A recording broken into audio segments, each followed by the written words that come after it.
এরকম কিছু পাপড়ি তৈরি করে রাখবেন, আর পাপড়ি চাট করা কতটাই সহজ হয়ে যাবে আপনাদের কাছে।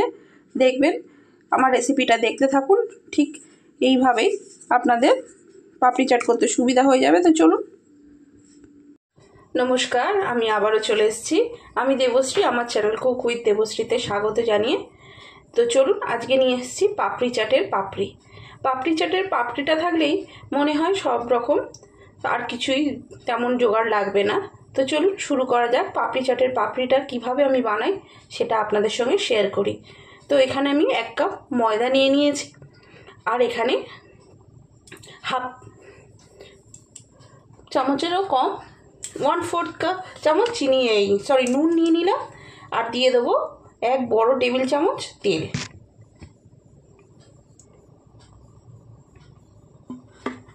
এক কাপ ময়দায় 1 টেবিল চামচ তেল দিতে হবে।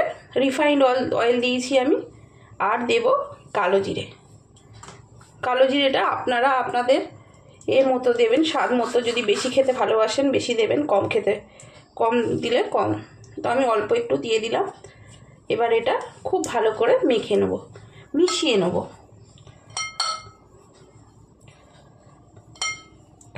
এরকম রোগড়ে রোগড়ে মিশিয়ে নেব।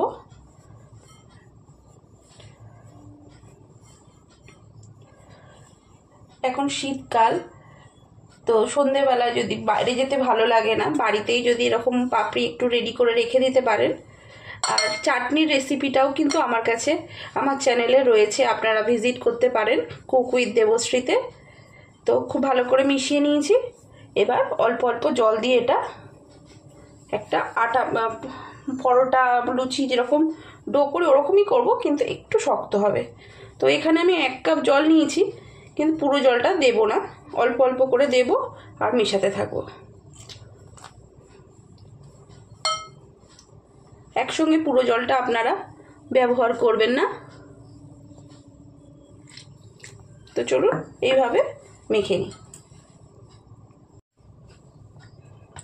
তো মেখে নিয়েছি, দেখতেই পাচ্ছেন এইভাবে। এবার এটা 20 মিনিট রেস্টে রাখবো। তো চলুন আবারও 20 মিনিট পর আসছি। আর হ্যাঁ, হাফ কাপের থেকে একটু জল বেশি লেগেছে। এখানে আমি 1 কাপ জল নিয়েছিলাম 1 কাপ ময়দার জন্য। তো চলুন, এটা 20 মিনিট পর আবারও আসছে। 20 মিনিট হয়ে গিয়েছে। এবার পাপড়িগুলো বানিয়ে নেব। পাপড়িগুলো বানানোর আগে আমি একটুখানি আবারও মেখে নেব।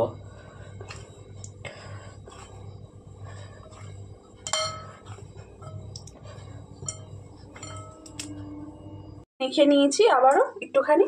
এবার লেচি কেটে নেব।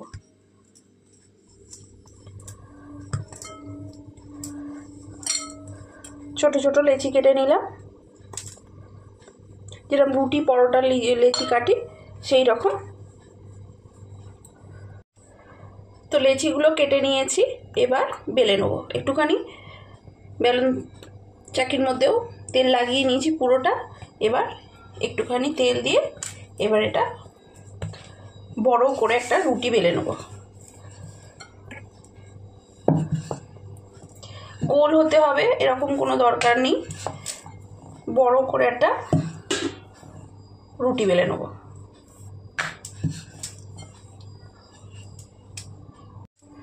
বেলে নিয়েছি, রুটির মতোই পাতলা করে, দেখুন এই যে রুটির মতোই পাতলা করে।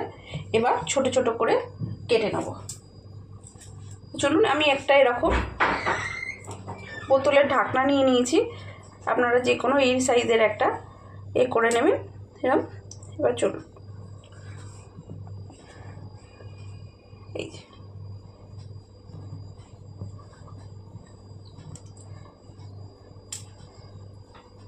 সবগুলো কেটে নিয়েছি। এবার এগুলো উঠিয়ে নেব।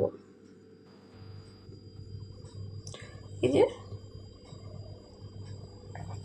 দেখুন, সাইজটা কিন্তু আপনারা ছোট বড় করতে পারেন। এবার এটা রেখে দেবো। এটা রেখে দিয়ে এরকম কাঁটা দিয়ে ফুটো ফুটো করে দেবো। আপনারা জানেনই হয়তো পাপড়ি চাটের পাপড়িগুলো একটু থাকে, ফুটো ফুটো থাকে। এটা ফুললে খেতে ভালো লাগবে না, ফুললে ফুচকা হয়ে যাবে। তো চলুন এইভাবে করে নিই। মোটামুটি সবগুলো আমি পাপড়িগুলো করে নিয়েছি, আর কিন্তু ফোক দিয়ে এটা আমি ফুটো ফুটো ফুটো ফুটো করে দিয়েছি, নাহলে ফুলে যাবে, তখন মনে হবে ফুচকা। এই যে এখানেও আছে কিছুটা।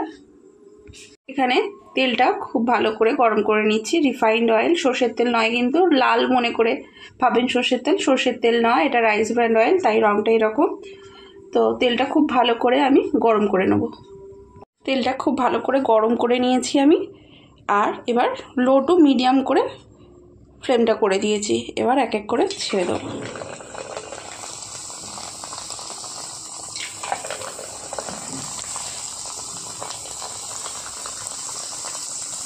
পাপড়িগুলো আমি ভেজে নিয়েছি গোল্ডেন করে, এবার উঠিয়ে নেব।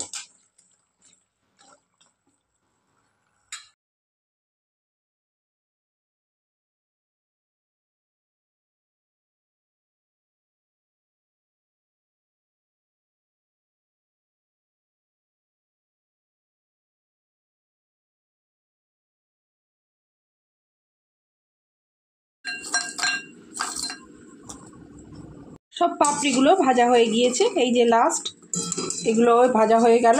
এবার তেল থেকে তুলে নেব।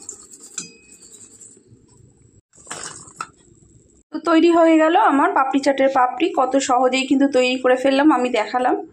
তো রেসিপিটা যদি ভালো লেগে থাকে অবশ্যই কিন্তু লাইক, শেয়ার অ্যান্ড সাবস্ক্রাইব করে আমার পাশে থাকবেন। আর সাবস্ক্রাইব করার পর পাশে থাকা বেল আইকনটা প্রেস করে দেবেন, তাহলে আমার ভিডিও সবার আগে আপনার কাছে নোটিফিকেশান পৌঁছে যাবে। তো দেখুন কত সহজেই একটা ভেঙে আমি দেখাচ্ছি, এই যে দেখতেই পাচ্ছেন কত সহজে ভেঙে যাচ্ছে, এই যে দেখুন। তো চলুন আজকের মতো টাটা, দেখা হবে অন্য কোনো দিন অন্য কোনো রেসিপির সঙ্গে। আর হ্যাঁ, এই পাপড়িগুলো কিন্তু আপনারা 1 মাস পর্যন্ত স্টোর করে রেখে দিতে পারেন, কিচ্ছু হবে না। একটা এয়ারটাইট কন্টেনারে শুধু স্টোর করে রেখে দিলেই হয়ে যাবে।